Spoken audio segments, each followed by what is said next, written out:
So I'm going to do some more stuff with the Bullet today, and I have a little bit of time. It takes me about 25 minutes to drive my car all the way to Rob's house, which is where the Bullet project is taking place. I'm kind of going through a farm area, and this is all like flooded, and I just want you to see. I mean, this is an area where there's usually, let's see, it says the road's closed up ahead, but it's like, okay, the town is like 20 feet over there, but yeah, this is all like farmer field, so pretty crazy flooding here. And I got a jet ski in the back of my truck that doesn't work or have an engine, but it's kind of more of an ironic thing. So guys, there's a Porsche behind me. Do you think this guy's gonna go through this, which is the reason this road's closed? There's actually a brand new Porsche in the ditch, and a little ways back, and it looks like that Porsche guy back there is like, I'm getting the heck out of here. But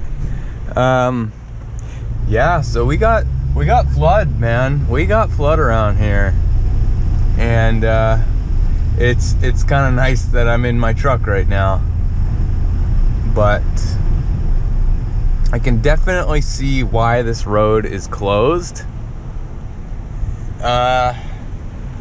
This is, and I got this tiny car in front of me, so it's like, yeah, if that thing's making it through here, I got no problem in the truck. But it's really crazy that this area is flooded like this. I would have thought that it would have been way more flooded further back, but this is also due to our winds and just where the tides were at that point. But yeah, so this is how it is on my way to Rob's house. I'll tell you right now, I've been really appreciating the comment section lately. You guys have been really nice about leaving interesting, good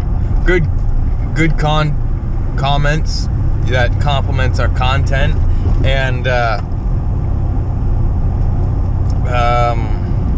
so you guys are kind of like our buddies, you know. You guys in the comment section, it's like you guys, when you keep coming back and talking to us, you guys are basically becoming our buddies through your quality comment on our content creation. So that just makes us want to keep coming back and making your favorite jet ski YouTube channel right here. So another fun fact for you. So today, the day that I'm filming, we're getting closer and closer, running out of old, of our stock of video to upload. So like a lot of times you'll see a video that's from a couple months ago, but now that it's the winter time, we're definitely not as quick to make the videos, so there's not as much coming in. So we're thinning down, and it's getting more to be like we're uploading a video that's more closer to real time from when we're filming. So today is the Super Bowl in 2020. I don't know if that means it's the 2019 Super Bowl, because for the season was in 2019, but the year is 2020, and today is the Super Bowl. And I believe somebody told me today that it is the 49ers and the Chiefs that are playing. So I am on my way to the tattoo place to get it tattooed on my arm that the Seattle Seahawks they're winning the Super Bowl for this year. I'm getting that tattooed on my arm, and I'm thinking about getting it tattooed on my forehead. We're from Washington, so that's a team that's here, and people go kind of nuts for them. I don't really care about football very much at all, and I will care only if everybody who doesn't care already cares. I will care only then. So yeah, so I'm off to go get the tattoo. Seahawks are winning the Super Bowl today. Should I have said that I'm getting a tattoo for one of the teams that's actually playing? Okay, I'm getting a tattoo. Today, I am on my way before the Super Bowl. I'm going to get a tattoo that says that the Chiefs are gonna win the Super Bowl today. I'm just gonna say it because it's already done. It's already happened. Chiefs have won the Super Bowl today. You know, it hasn't happened yet, but the battle's already won. They have won the game. And this is really crappy footage that probably shouldn't really get put into a video. At least not all of it, because it's stupid and nobody's gonna care about this. We got the dogs here. We're back again, another day in Rob's, and I'm doing a little bit of little work on all these. These cowies, I'm over here. He's got the welder out. I'm gonna have him weld shut all these little drain holes in these, because that's how I roll. Over onto the whole bullet situation. Hey, Mr. Dog, did you want to say hi? Oh, too bad. We're filming. Alright, so the pipe's in and it fits pretty good. After cutting up the manifold and all that, seems to fit good. I took one of the power valves apart and it looked like the billow was torn, and so I think it was already torn, so that might have been a reason it was leaking and running crappy. So I replaced the billow, so now no more tears in it. Let's see, I think I have the old one. I'll find it so you guys can look at it and know what I'm talking about, because I'm actually trying to have better continuity in the videos and explaining things, because sometimes it's really tricky, you know? Josh tries to edit the video, it doesn't really make sense. So anyway, this is the old power valve billow. It's torn right there. So I'm not sure if I did that or if it was like that, but yeah.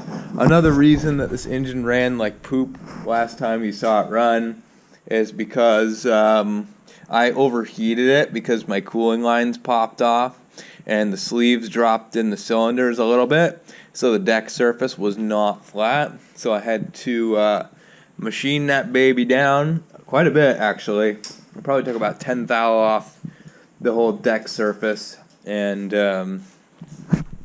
I did not take this whole thing apart and load it into a mill to do that. You know, I could have probably snuck this thing into my work. I probably could have just took it in there and did it on like a Saturday or something, but that's actually a pain in the butt to do, and what I did was easier. So what I did was I ground down a lot of the surface. I had to take off with like a grinder, and it wasn't even or anything, but there was so much material to take off. And then you know, once I started getting close, I had to be really precise, and I machined this flat plate that I glued some sandpaper on both sides, and then I put some lapping dye on the surface here and just planed it and lapped it down until it was perfectly flat. And it took a lot of time to do that, but now she is perfectly flat, you know, within 1/1000th of an inch. So that's definitely good enough for something that's domed with O-rings like this. So yeah, I think it's going to run one heck of a lot better. And so that, yeah, I mean, you guys probably saw all the videos of it running in the other ski and thought that it was the most lame thing ever, which I totally agree. So I would think that that is going to make a big difference, because I know after I overheated it, it definitely ran worse. So that is a thing. Manifold, the exhaust manifold, we cut the material off, it sticks in a lot further, the pipe's a lot more tightly held to the engine. And the water box, you can see down, okay, you probably can't see down there, but it lines up a heck of a lot better than it did Before it was no way. Right now it's off a little bit, but it should be pretty well within the realm of something that's going to work. So, one more thing that I wanted to double check on this thing before I bolt her in for good, because I basically have done all the fabrication. Actually, you probably didn't get to see, but I made this electrical box mount bracket in there, as well as I put a plug on the end of the electrical box for the kill switch. What was I talking about? Okay, right. So these billet cylinders are gonna retain more heat, kind of more like an iron block in an iron engine car. They're going to not dissipate heat as well as the cast aluminum. So the billets do hold the heat a little more, so they need better cooling. And being that this is all just machined out, it's kind of, the water jacketing is a little small and the cooling passages are a little small, so I think I'm going to go over it and look and make sure that the flow passages from the exhaust manifold are cleared out. I might drill them a little bit bigger if it looks like it needs to have that, but I'm just going to go over it and see if there's any easy things I can do to it while it's apart. And let's see. We made this little bracket to hold the that little rubber puck in to keep the cables tidy. So that's nice, matches our clean looks. We got, we're running just the bolts. I don't remember if we showed you that, but we're just running a bolt and a lock nut on each side of the pole to try to hold it up. I can't say right now how well that's working. We might have to do some fiddling around with it, but that's where we're at. And but all the fabrication is basically done, and we're actually kind of coming to the end of this big mess. So stay tuned. I'm gonna tell you what I'm doing.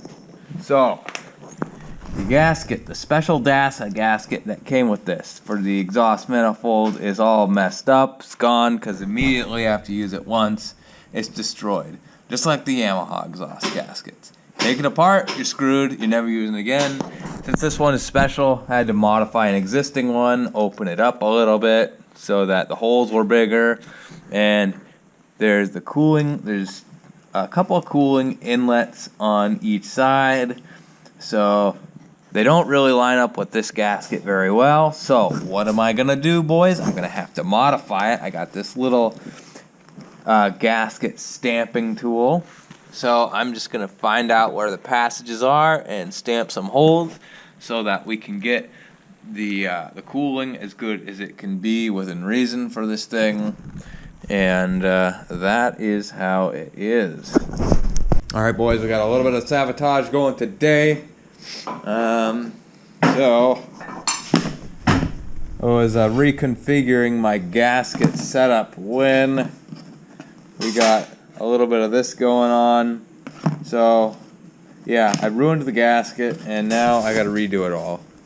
And I can't put it all together today. So, but I looked in to see the cooling lines, or the cooling line in, and it looks like there's a couple of added cooling ports. So I'm thinking that it's, you know, gonna be pretty decent.